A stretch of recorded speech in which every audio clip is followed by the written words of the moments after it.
네, 옆에 분들하고 이렇게 인사 한번 하면 좋겠습니다. 당신은 진정한 예배자입니다. 이렇게 인사하겠습니다. 네, 오늘이 설 당일이잖아요. 그리고 오늘로 끝나는 게 아니라 내일까지 연휴가 있는데 그 연휴 중간에 있는 수요 예배에 또 사모하는 마음으로 나오신 여러분들이 진정한 예배자인 줄 믿습니다. 예배를 통하여 하나님을 바라볼 때 하나님 그것을 기뻐 받으시고요. 우리에게 은혜 주실 줄 믿습니다. 오늘도 고린도후서 말씀을 통해 은혜를 나눌 텐데 그 가운데서 말씀을 좀 같이 생각하고 나누는 은혜가 있기를 원합니다. 설교는 은혜의 통로이기도 하지만 한편으로는 부담을 드리는 면이 있습니다. 왜냐하면 하나님이 기뻐하시는 삶에 대해 끊임없이 도전을 하기 때문입니다. 기존의 삶에 멈춰 서 있지 말고 하나님이 기뻐하시는 삶으로 더 나아갈 것을 하나님은 말씀으로 도전하십니다. 때문에 말씀은 하나님의 가르침을 따라 좁은 길을 갈 것을 우리에게 도전합니다. 그런 면에서 보았을 때 설교는 은혜이고 감사의 통로이기도 하지만 때때로는 부담을 드리는 그런 부분이 있다라는 것입니다. 특별히 오늘의 주제는 좀 더 그러한 것 같습니다. 여러분, 오늘의 설교 주제가 무엇인 줄 아십니까? 풍성한 은혜라고 기록을 하였지만 사실은 헌금에 대한 이야기입니다. 성도들이 가장 부담스러워하는 설교 주제를 꼽으라 하면 무엇을 꼽을 수 있을까? 저는 아마도 단연컨대 헌금이지 않을까 싶습니다. 특별히 오늘날과 같이 만몬의 힘이 강력하게 드리워져 있는 현실을 살아가면서 또 물질이 없으면 당장의 삶이 어렵다고 느껴지는 현실 속에서 이를 실천한다는 것은 그만큼 어려운 일인 것 같습니다. 물론 단순히 헌금에 대한 요청만은 아닙니다. 하나님 앞에 드리는 헌신에 대한 요청이겠지요. 하나님께 헌신하고자 하느냐? 그렇다면 너희의 것을 아낌없이 주님께 드려라. 어쩌면 이렇게 말씀하실 수 있는 주님의 요청 앞에서 오늘의 본문을 통하여서 하나님께서 우리에게 말씀하시는 도전을 향하여서 그것을 생각하고 묵상하며 한 걸음 믿음의 그 걸음을 뗄 수 있는 은혜가 저와 여러분 가운데 있기를 원합니다. 고린도후서 8장 오늘의 본문의 시작으로부터 9장까지는 바울이 고린도 교회를 향하여서 예루살렘 교회를 향한 연보, 다시 말하면 헌금을 요청하는 이야기입니다. 근데 사실 바울이 이것을 요청했을 때 바울은 쉽지 않은 상황 가운데 이런 요청을 합니다. 왜냐하면 바울이 고린도 후서를 쓸 때의 고린도 교회의 상황이 쉽지 않았기 때문입니다. 먼저 보내었던 편지 고린도 전서를 받은 이후에 고린도 교회에는 외부로부터 가만히 들어온 몇 사람이 있었습니다. 이 사람들이 누구인지 바울은 정확하게 이야기하고 있지 않지만요, 그들은 아마도 바울과 다른 신앙을 가지고 있었을 것으로 보입니다. 바울과 다른 신앙을 이야기하는 자들이었고 그들로 인하여서 바울의 지도력이 공격을 받고 있는 상황이었습니다. 오늘의 본문의 말씀을 보시면요, 바울이 직접 가지 못하고 디도를 파송한 이야기를 우리가 엿볼 수 있는데요, 그만큼 상황이 조금은 심각했던 것 같습니다. 자신이 직접 가지 못하는 상황 가운데서 자신이 신뢰하는 디도를 파송해야만 했던 것입니다. 고린도후서의 내용을 쭉 보면요, 사실 오늘의 본문이 포함된 8장과 9장은요 조금 이질적인 내용입니다. 그 외의 내용들은 주로 자신의 사도직과 지도력을 옹호하고 강변하기 위한 내용을 많이 가지고 있는 것이 고린도후서입니다. 그러면 목적은 무엇이겠습니까? 이 바울의 지도력이 공격을 받고 흔들리는 상황 가운데서 자신을 변호하고 자신의 사도직, 이 지도력들을 올바로 세움을 통하여 교회가 흔들리지 않도록 하는 것이 바울이 이 고린도후서를 쓴 목적이었던 것입니다. 어떤 사람들은요, 바울의 자격에 대해서 의심하였습니다. 저가 참된 지도자라고 말할 수 있을까? 또 어떤 사람들은요, 그의 동기를 공격하였습니다. 그가 다른 의도가 있어서 이런 일들을 벌이고 있는 것이다. 또 어떤 사람들은요, 그의 성품과 기질을 비난합니다. 그가 고린도 교회에 가고자 하는 약속을 여러 번 하였거든요. 그런데 고린도 교회를 가지 않았습니다. 디도를 대신해서 보냅니다. 어떤 말들이 돌았겠습니까? 사실은 오고 싶지 않은데 온다라고 말하고 약속을 지키지 않는다를 비롯하여서 그의 성품과 기질에 대한 비난이 이 고린도 교회 가운데에 넘쳐나는 상황이었습니다. 그런데 바울은 이러한 상황 가운데 편지를 쓰면서 예루살렘 교회를 향한 연보, 다시 말하면 헌금을 요청하고 있는 것입니다. 사랑하는 여러분, 한번 생각해 보십시오. 여러분이 만약에 목회자라고 생각을 하고 여러분이 강단에서 헌금에 대한 설교를 요청한다고 생각을 해보십시오. 여러분은 어떤 상황 가운데에서 그런 헌금에 대한 설교를 하시겠습니까? 1번, 교인들이 좀 평안하고 안정적인 분위기 가운데서 헌금을 좀 해줬으면 좋겠습니다 라고 설교를 하시겠습니까? 아니면 2번, 교회가 굉장히 분란이 있고 어려운 상황 가운데 있는데 그럼에도 불구하고 헌금을 해달라고 요청을 하겠습니까? 아마도 대부분의 사람은, 저를 비롯한 대부분의 사람은 전자의 경우에 헌금에 대한 그런 요청을 하거나 설교를 하는 것이 훨씬 더 바람직하고 적절하다고 생각했을 것입니다. 학자들 중에는요, 오늘의 본문이 포함된 이 8장 9장의 내용이 다른 편지의 일부라고 주장하는 그런 주장도 있는 것을 보게 됩니다. 그만큼 오늘의 본문의 내용들이 이질적인 주장을 하고 있다는 것입니다. 앞부분의 전반적인 내용들은 바울이 자신의 그러한 지도력과 자신이 사실 교회를 섬겨가는 것이 얼마나 순전한 마음을 가지고 하나님이 기뻐하신 뜻 위에 그 일들을 감당하고 있는지를 얘기를 하다가 그러한 강변하는 과정 가운데서 헌금을 요청하고 있다는 것입니다. 이것이 한 편지 안에 기록이 되었다, 혹은 좀 극단적으로 보았을 때 이것이 두 편지의 내용이 합쳐진 것이다 라고 생각해 본다고 할지라도요, 분명한 것은요, 바울의 마음 안에 두 가지가 모두 있었다라는 것입니다. 어려운 고린도 교회의 상황 가운데서 자신의 상황을 타개하는 것, 이것을 통하여 흔들리는 교회를 굳건하게 세워가는 그것과 더불어서요, 예루살렘 교회를 향한 연보, 다시 말하는 헌금을 통하여 고린도 교회가 동참하는 것을 불러일으키고자 하는 이 두 가지 마음이요, 바울 가운데에 있었던 것입니다. 당시 예루살렘 교회는 큰 어려움, 특히 재정적인 어려움을 겪는 중에 있었습니다. 확실하지는 않지만 여러 가지 예측을 하고 있습니다. 예루살렘의 많은 유대인들은요, 그리스도인으로 회심한 이후에요, 사회적 경제적으로 배척되었을 가능성이 있다라고 합니다. 여러분, 충분히 그런 가능성이 있지 않겠습니까? 유대인은 그 당시에 이스라엘의 또 예루살렘의 기득권들이었습니다. 그런데 예수님을 믿는다고 말하면서 그리스도인으로서요, 개종을 선포한 거죠. 유대 구약에 있는 그 하나님만 믿는 것이 아니라 예수님을 믿는다고 고백하면서 나는 이제 그리스도인이다, 그렇게 말한 이후에요, 사회적으로 경제적으로 배척되었을 가능성이 있다라는 것입니다.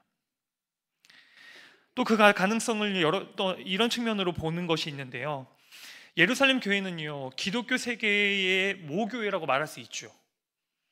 기독교가 어디로부터 나왔습니까? 유대교, 사실은 예루살렘을 기반으로 한 그 중심의 교회로부터 파생된 것입니다. 때문에 이 기독교 세계의 모교회라고 말할 수 있는 예루살렘 교회는 다른 교회들에 비해서 더 많은 교사들을 양육해야 했고요, 지도자들을 배출했어야 했습니다. 또한 이 예루살렘을, 도시를 빈번하게 방문하는 그리스도인들이 있을 때에 그들을 환대할 필요가 있었을 것이다 라고 말하더라고요. 충분히 그러한 부분들이 있지 않겠습니까? 그리고 유대 지역의 유대인들은요, 유대와 로마로부터 심한 이중 과세에 시달렸다고 합니다. 유대 지역에서 그 나름으로 세금을 바치고 또 로마에도 세금을 바치는 이중의 과세에 시달렸던 것이지요.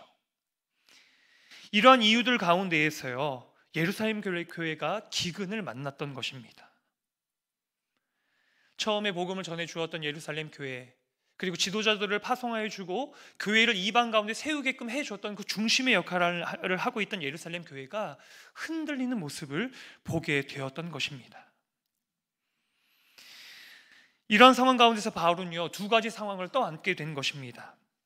한 가지는 자신이 세운 교회 가운데에서 그 비난과 공격을 받아내야 하는 그러한 상황, 그리고 또 한 가지는 그럼에도 불구하고 예루살렘 교회를 도와야 되겠다는 그 마음의 부담이 이 바울 안에서 두 가지 면으로 일어났던 것입니다. 사랑하는 여러분, 여러분은 이와 바울과 같은 상황에 있다라고 하면 어떠한 선택을 하시겠습니까? 자신이 세운 교회 가운데서 그러한 어려움을 겪고 있는 상황에서 교회를 좀 잘 세워가야 하는 그러한 목표, 이것들을 잘 이루어가야 하지 않겠습니까? 그리고 또 한 가지는 그럼에도 불구하고 하나님의 선한 일들을 위해서 이것들을 펼쳐가야 하는 거룩한 부담, 예루살렘 교회의 그 어려움들을 들으면서 마음에 가지는 거룩한 이 두 가지의 부담 가운데서 바울은 아마도 고민하고 기도하고 하나님께 묻는 시간들을 가지지 않았을까 싶습니다. 바울의 결정은요, 어느 하나를 내려놓는 것이 아니라 두 가지를 다 선택하는 것을 결정합니다. 자신이 세운 교회에서 비난과 공격에 시달리면서도, 그래서 그 가운데 자신을 변호하는 일들을 이루어 가면서도 바울은 하나님이 이 일을 세워가는 선한 일들을 위하여 헌신할 수 있도록 고린도 교회에 요청을 하고 있습니다.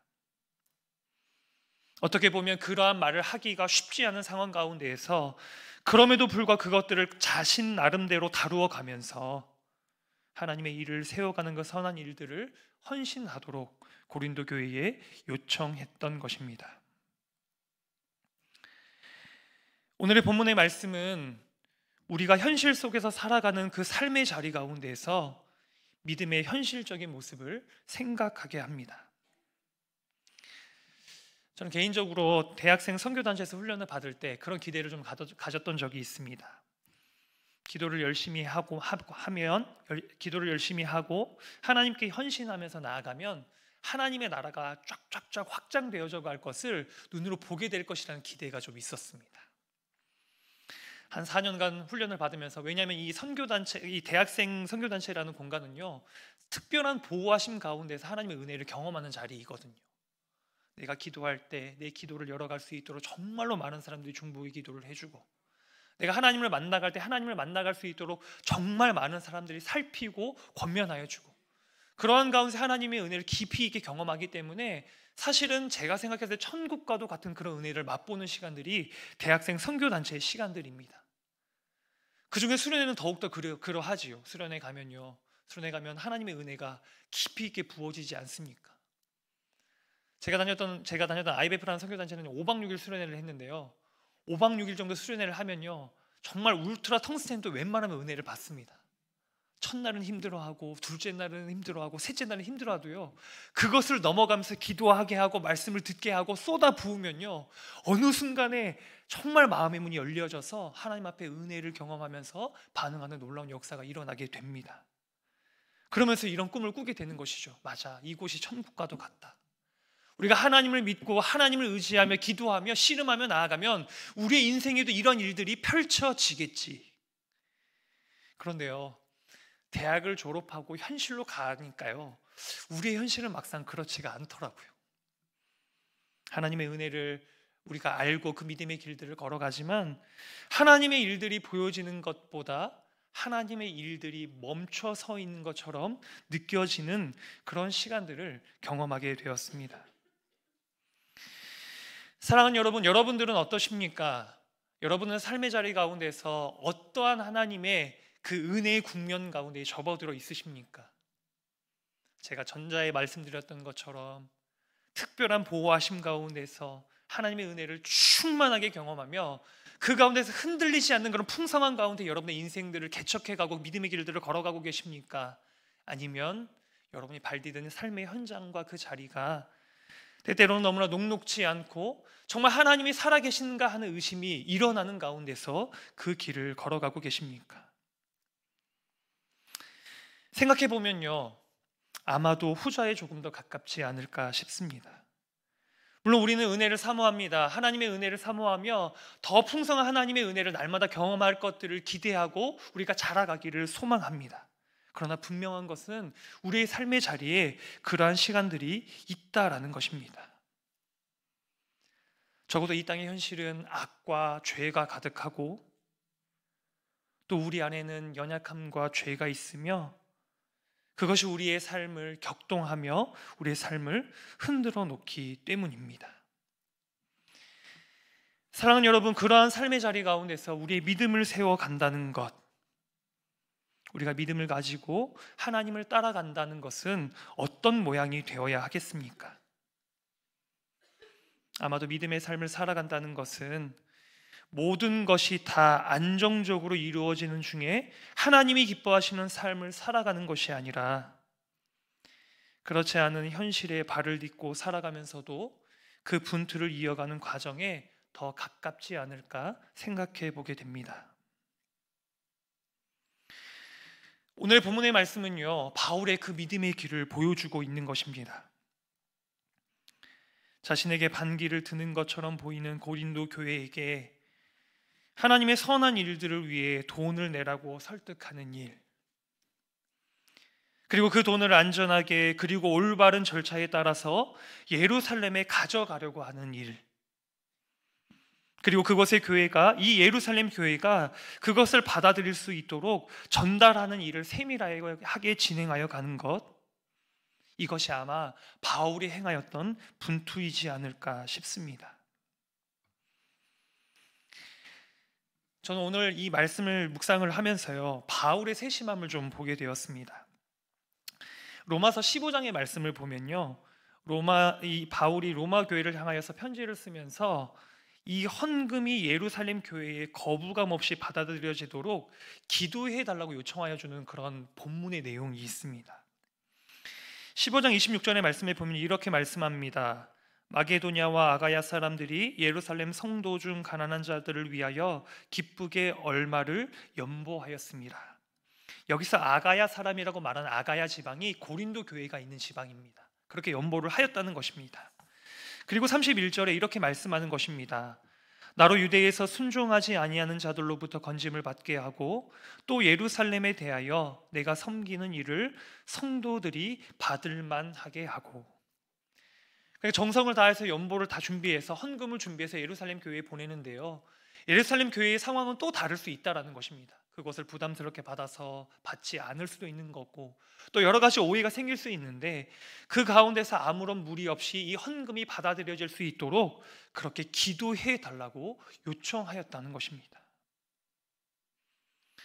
여러분, 한번 생각해 보십시오. 지금 그는 고린도 교회로부터 자신의 지도력이 의심을 받고 공격을 당하고 있는 상황 가운데 있습니다. 그러한 공격 가운데서 바울의 마음이 흔들렸을까요? 저는 흔들렸을 것이라고 생각이 됩니다. 그런데 그럼에도 불구하고 바울은요, 하나님의 선한 일들을 위하여 세밀하게 움직여가고 있습니다.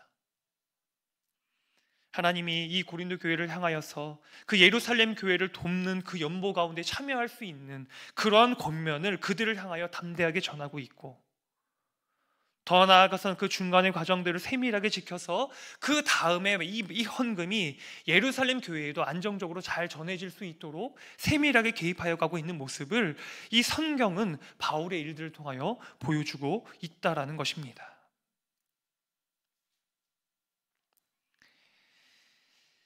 오늘의 본문의 말씀을 보면요, 바울은 수사의 능력이 굉장히 뛰어난 사람이지 않습니까?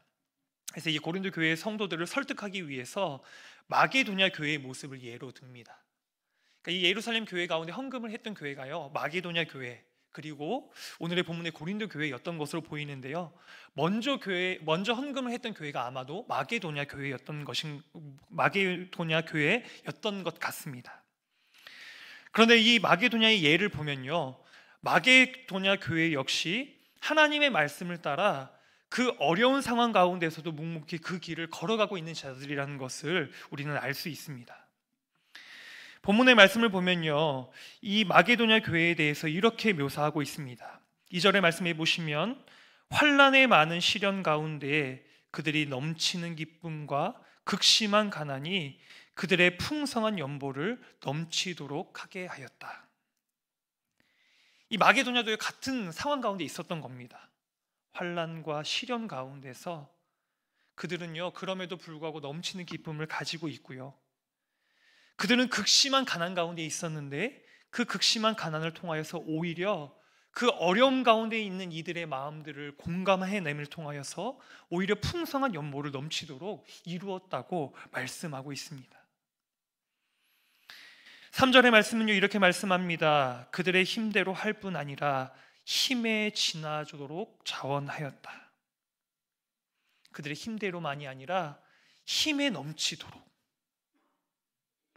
더 나아가서는요, 그것들을 푸시하고 말하였기 때문이 아니라요, 자원하는 심령으로 그 가운데에 참여했다고 말하고 있습니다.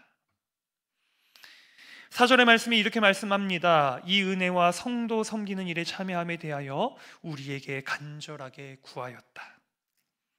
그리고 이 마게도냐 교회는요, 이 은혜에 대해서 참여하기 위해, 성도를 섬기고 그 일들에 참여하기 위해서 거꾸로 우리에게, 지도자들에게 간절히 구하였다고 말하고 있습니다. 그러니까 바울이 굉장히 탁월한 것은요, 그러한 교회의 예를 들어서 사실은 이 고린도 교회를 설득하고 있다는 것입니다. 그런데요, 여러분, 이 마게도냐 교회의 모습이 바울의 모습과 같지 않습니까? 환난과 많은 시련 가운데에서 그럼에도 불구하고 넘치는 기쁨 가운데 서서 그들이 극심한 가난 가운데 있지만 하나님의 은혜를 힘입어 다시금 그 마음을 가지고 예루살렘 교회를 섬겨가는 그러한 일들, 자신의 힘대로 할 뿐만 아니라 자신의 힘에 넘치도록 그것도 자원하는 마음을 가지고 그 일들을 감당하여 가는 마게도냐의 모습을 보게 됩니다. 사실은 이 바울이 고린도 교회에 요청했던 일들은요, 마게도냐의 교회 안에서 그리고 자신이 하고 있는 일들 가운데서 이미 이루어지고 있었던 일이었던 것입니다. 어려움 중에서도 하나님이 기뻐하신 일에 동참할 것을 고린도 교회에 그렇게 삶을 통하여 이미 전하여지고 있는 하나님의 이야기들을 통하여 요청하고 있었던 것입니다. 사랑하는 여러분, 우리 안에 이런 은혜가 좀 넘쳐나기를 소망합니다. 어려운 일들 가운데서 우리가 뒤로 물러서는 것이 아니라 하나님이 기뻐하시는 일이라면 그것을 향하여 나아갈 수 있는 그러한 은혜. 저는 오늘의 본문의 말씀을 보면서 바울의 모습이 참으로 멋지다는 생각이 들었습니다. 만약에 내가 바울이라면 어떻게 나도 이러한 모습과 같이 할 수 있었을까? 자신의 지도력의 공격을 받고 그 가운데 자신의 기반이 흔들리는 상황 가운데서도 그럼에도 불구하고 하나님이 기뻐하시는 일들을 위해 달려나갈 수 있는 그 일들은요, 하나님의 은혜를 통하여서만 가능한 것입니다. 그리고 바울은요, 마게도냐의 그런 케이스도 알고 있었던 것이죠. 그 믿음의 길들을 걸어가는 그 일들이 하나로 모아져서 결국은 고린도 교회가 사실은 그러한 헌금 가운데 동참한 일들을 불러일으키게 되었던 것입니다. 사랑하는 여러분, 하나님의 일들을 어떻게 이루어갈 수 있을까요? 우리가 가령 하나님의 평화를 구한다, 그렇게 구하면서, 그렇게 기도하면서 전쟁을 일으킨다면 하나님의 참된 평화를 이루어갈 수 있을까요? 아니요. 전쟁은 절대로 하나님의 평화를 이루는 도구가 될 수 없습니다.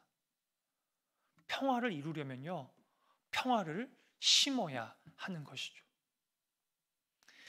사랑하는 여러분, 우리가 하나님의 일들 가운데서 정말로 진력하려 나아가려면요, 우리가 무엇을 심어야 하겠습니까? 하나님의 일을 심을 때 하나님의 일들이 나타나게 된다라는 것입니다. 사실은 고린도 교회에 요청을 하고 있지만요, 그러한 어려운 상황 가운데서, 사실 쉽지 않은 상황 가운데서 예루살렘 교회 가운데에 그러한 하나님의 마음을 모아서 그러한 물질들을 흘려보낼 것들을 요청하지만, 사실은 이미 바울이 그러한 삶을 살아가고 있고 마게도냐 교회가 그러한 삶을 살아내고 있었다라는 것입니다. 근데 분명한 것은요, 이 바울이 겪었던 이 과정이 그냥 쉽게 이루어지는 것은 아니었을 것입니다. 바울이 이 과정을 겪는 가운데서 참 여러 가지 생각이 들지 않았겠습니까? 내가 이러한 헌금에 대한 어떤 설교와 요청을 하였을 때 고린도 교회가 어떻게 반응을 할까? 이 교회가 나의 마음 가운데 반응을 하여서 정말 마음을 합하여서 그 일들을 일으켜 줄까? 그런데요, 바울은 자신이 당하는 그런 위험과 고난을 그러한 과정 가운데 씨름하며 분투하며 나아가면서 하나님의 섭리를 배우고 하나님의 섭리를 이해하며 자신의 힘이 아니라 하나님이 행하여 가시는 일들을 경험하고 배우게 되었던 것입니다. 사실은 말씀으로 전하는 말의 가르침은 쉽지만 삶으로 배워가는 삶의 가르침은 훨씬 더 어려운 것이죠. 사랑하는 여러분, 저와 여러분의 삶 가운데에서요, 이러한 하나님의 말씀의 가르침이, 배움이 실제가 되는 은혜가 있기를 원합니다. 우리가 위험과 고난 가운데서도 하나님의 말씀을 전할 때 하나님의 말씀이 이루어져 간다라는 그 믿음의 선포보다 더 중요한 것은 우리가 그 믿음의 삶을 선택해가며 그 가운데 하나님의 일들을 경험하게 될 때, 하나님이 정말로 그 가운데 그것을 딛고 넘어가서 세우시고 일으켜 가시는 하나님의 영광스러운 일들을 경험해 갈 때 우리의 배움은 삶 속에서 실제가 되어 갈 줄로 믿습니다. 한 잡지에서 암에 걸린 한 크리스찬의 이야기를 읽게 되었습니다. 암에 걸렸다는 그 소식을 듣게 되었을 때 얼마나 청천벽력과 같았겠습니까? 암에 걸렸을 때 이 작가가 이렇게 얘기를 하더라고요. 참 멍했다. 내가 정말 암이구나. 설마 암일까 했는데 암에 걸리리라고는 생각도 못했는데 그런데 내가 암이었다. 아마도 꽤 오랜 시간 이런 생각을 하지 않았을까 싶습니다. 멍한 시간, 내가 암에 걸렸구나. 이게 정말 진짠가 아닌가, 잘못된 것은 아닐까, 몇 번의 검사를 하지 않았을까 생각이 됩니다. 그런데요, 이 글을 쓴 이 크리스찬이요, 한 말씀 앞에서 처음으로 눈물을 흘렸다고 합니다. 그 말씀은 시편 121편 1절 2절 말씀이었습니다. 내가 산을 향하여 눈을 들리라. 나의 도움이 어디서 올까? 나의 도움은 천지를 지으신 여호와에게서 오로다. 그러면서요, 이분은 얘기합니다. 암 선고를 받고 처음으로 울었다. 왜 암이 찾아왔는지 모르겠지만 하나님의 도움이 내게 오리라는 생각이 들었다. 막막하기만 했던 마음에 안온한 위로가 스며들어 참 많이 울었다. 그리고 딸기를 먹으며 다시 일상으로 돌아왔다. 밝게 웃으며 예기치 못한, 그래서 예상할 수 없는 길을 주가 지키시리라고 믿고 걸어가기로 마음먹었다. 아픔이 없는 것이 신앙생활의 전부가 아니라 오히려 아픔을 통해 주님이 나와 함께 계시며 나 역시 많은 사람과 기도 속에 살아가는 존재임을 깨닫는 것, 그게 신앙생활이라고 생각한다. 여전히 무섭지만 내 목소리로 여호와를 부르짖을 때 여호와께서는 그의 성산에서 나에게 응답하실 것을 믿는다. 그래서 기도할 수 없을 때조차 누군가 나를 위해 기도하고 있다는 것을 믿는다 라고 말하는 이 저자의 어떠한 고백이었습니다. 사랑하는 여러분, 우리가 진짜로 믿음을 경험하게 되고 진짜로 하나님 앞에 믿음을 세우는 것은요, 사실은 고난의 자리, 그 고통의 자리에 있을 때 우리의 힘으로 우리의 능력을 해결할 수 없는 그 앞에 서 있을 때, 그 삶의 자리 가운데 분투하며 그러나 포기하지 않고 믿음의 길을 걸어갈 때 우리는 그 가운데에 함께 하시는 하나님을 경험하게 된다라는 것입니다. 아픔이 없는 것이 신앙생활의 전부가 아니라 아픔을 통하여 오히려 주님이 나와 함께 계시는 것을 우리가 알게 되고, 우리가 홀로 그 길을 걸어갈 수 있는 것이 아니라 많은 사랑과 기도 속에서 살아갈 수 있는 존재임을 깨닫게 되는 것, 그것이 신앙생활이지 않을까 생각해 보게 됩니다. 사랑하는 여러분,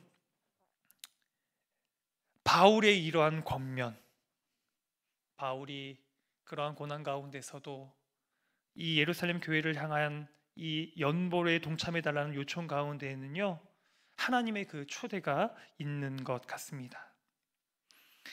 그런데 더 중요한 이유가 한 가지가 좀 있는데요, 9절의 말씀을 같이 한번 한 목소리로 읽어보면 좋겠습니다. 9절의 말씀 같이 한번 한 목소리로 읽도록 하겠습니다.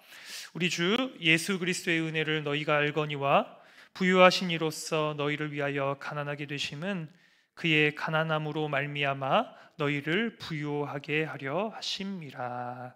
아멘. 우리가요 하나님의 이 일들 가운데 동참해야 하는 이유는요, 더 본질적인, 더 근원적인 이유는요, 사실 9절의 말씀입니다. 우리 주 예수 그리스도의 은혜를 너희가 알거니와, 우리가 하나님의 은혜를 아는 자이기 때문에 부요하신 이로서 너희를 위하여 가난하게 되심은 그의 가난함으로 말미암아 너희를 부요하게 하려 하심이라. 하나님이 우리를 부요케 하기 위해서 가난함을 택하셨기 때문이라는 것입니다. 제가 오늘 설교의 제목을요 풍성한 은혜라는 제목으로 정해 보았는데요, 사랑하는 여러분, 여러분이 이러한 풍성한 은혜를 알고 계십니까? 이러한 하나님의 풍성한 은혜를 깊이 있게 기억하고 계십니까? 그렇다고 한다면 하나님이 우리를 초대하신 이 거룩한 초대 가운데 나아갈 수 있는 은혜가 있으시기를 축복합니다. 그럼 오늘의 본문의 말씀은요 분명한 약속을 우리에게 한 가지 더 보여줍니다. 이 약속의 말씀을 붙잡고 풍성한 은혜의 자리 가운데 나아갈 때 우리는 풍성한 은혜를 더욱더 경험하게 된다라는 것입니다. 이해되지 않지만, 충분히 납득되지 않지만, 그러나 그럼에도 불구하고 그것이 우리에게 말씀하시는 주님의 길이라면 제가 그 믿음 가운데 서기를 원합니다라고 결단하고 그 길들을 걸어갈 때, 제가 같이 나누어 드렸던 것처럼 사실은 인생에 예상하지 못했던 그 아픔 가운데서 오히려 그 아픔 가운데 함께 하시는 주님을 경험하고 그 가운데 많은 사랑과 기도가 있다라는 것을 발견하게 되는 것처럼, 하나님이 우리에게 베풀어 주시는 그 은혜가 더 깊이 있게 깨달아지는 은혜가 우리 사랑하는 한 분 한 분께 있게 될 줄로 믿습니다. 특별히 설 명절인데요, 설 명절은 그렇게 인사하지요. 새해 복 많이 받으십시오, 이렇게 인사를 하는데요, 그 인사가 아니라 우리에게 이러한 인사가 좀 가득히 넘치기를 원합니다. 하나님의 풍성한 은혜가 날마다 여러분의 삶 가운데 넘치기를 원합니다. 당신에게 넘치기를 원합니다. 그러한 마음으로 그러한 은혜가 우리 사랑하는 한 분 함께 있기를 간절히 바랍니다. 사랑하는 여러분, 하나님의 풍성한 은혜는 늘 우리에게 있습니다. 여러분은 그것들을 얼마나 알고 경험하고 그것들을 누리며 살아가고 계십니까? 바라기는 먼저는 하나님의 그 은혜가 있음을 깊이 기억하는 은혜가 있기를 바랍니다. 그리고 또 한 가지는요, 그 은혜를 기억함을 넘어서 그것을 붙잡고 삶의 자리 가운데 나아갈 때 하나님의 풍성한 은혜를 경험하는 은혜가 저와 여러분의 삶 가운데에 있기를 간절히 바랍니다. 이 시간 함께 기도하며 나아가도록 하겠습니다. 이 시간에 말씀 붙잡고 같이 한번 좀 기도하면 좋겠는데요, 우리가 이렇게 좀 같이 한번 기도하기를 원합니다. 하나님, 풍성한 은혜가 저의 삶 가운데 있습니다. 이 은혜를 저희가 날마다 기억할 수 있도록 주님, 저의 삶에 은혜를 더해 주시옵소서 같이 기도하며 나아가기를 원하고요, 또 한 가지는 그 은혜의 약속을 우리가 깊이 있게 믿는 믿음 가운데에 풍성한 은혜를 경험하는 믿음의 자리로 더욱더 나아갈 수 있기를 원합니다라는 그런 결단의 기도를 같이 하면 좋겠습니다. 저는 개인적으로요 그런 고백을 좀 하게 됩니다. 그 믿음의 결단을 하기보다 뒤로 물러서고 싶을 때가 있고, 하나님의 방법보다 세상적인 방법으로 대처하고 싶은 마음이 제 안에 일어날 때가 많은 것을 사실 오늘의 말씀을 묵상하면서 좀 보게 되었습니다. 그러면서 부끄러워졌고, 그러면서 사실은 조금은 뭐라 그럴까요? 이 말씀을 잘 전할 수 있을까라는 생각도 들었습니다. 그러나 바울의 삶을 통하여 우리에게 보여주는, 또 고린도 교회에 도전하는 그 말씀은 너무나 명확합니다. 그러한 삶 가운데서도 하나님의 일들은 이루어져 가고요, 믿음의 그 가운데 동참하는 자들이 그 일들을 경험하게 된다라는 것입니다. 이 시간에 말씀을 붙잡고 기도할 때 하나님 풍성한 은혜를 기억하게 도와주시옵소서. 그것에 믿음으로 동참함으로 말미암아 그것을 풍성하게 경험해가는 삶이 나의 삶이 되게 도와주시옵소서. 각자의 마음의 결단과 고백을 따라서 같이 주님 앞에 한번 기도하며 나아가도록 하겠습니다. 같이 기도하겠습니다. 사랑과 은혜 하나님 아버지 감사합니다. 우리가 설의 그 명절의 중간 가운데에서도 우리가 이 수요 예배를 통하여 말씀 앞에 주님 앞에 나아올 수 있도록 은혜를 베풀어 주신 것을 감사합니다. 하나님 감사합니다. 말씀을 통하여 다시 한번 우리의 삶을 비추어 주시고 우리가 주님 앞에 나아가야 될 삶의 방향을 다시 한번 깨달을 수 있도록 은혜를 베풀어 주신 것을 감사드립니다. 하나님, 우리에게 은혜를 베풀어 주시옵소서. 우리에게 늘상 있는 그 풍성한 은혜가 우리 안에 깨달아지고 경험되어질 수 있도록 더 나아가서 풍성한 은혜를 향하여 나아가며 그 은혜를 경험하는 복된 삶이 될 수 있도록 주께서 은혜로 함께해 주시기를 간절히 기도합니다. 사랑하는 하나님 아버지, 그렇습니다. 우리에게 풍성한 은혜를 베풀어 주시기 위해 자신을 비우시고 가난하여 주셔서 우리에게 생명 주신 그 예수님의 은혜에 모든 찬양과 영광을 올려드립니다. 우리가 그 은혜를 날마다 기억할 수 있도록 은혜를 베풀어 주시고 그 은혜 가운데 붙잡힌 인생이 되게 도와주시기를 원합니다. 특별히 바울의 이야기와 또 고린도 교회를 향한 권면을 통하여서 우리가 나아가야 할 길들을 다시 한번 묵상해 보았습니다. 특별히 그 결단이 우리 안에 일어날 수 있도록 은혜를 베풀어 주시고 믿음의 동참을 통하여 풍성한 하나님의 은혜를 경험하는 우리 사랑하는 성도들과 제가 될 수 있도록 주님께서 은혜로 함께해 주시옵소서. 이 모든 기도를 주님께 올려드리며 예수님의 이름으로 기도합니다. 아멘.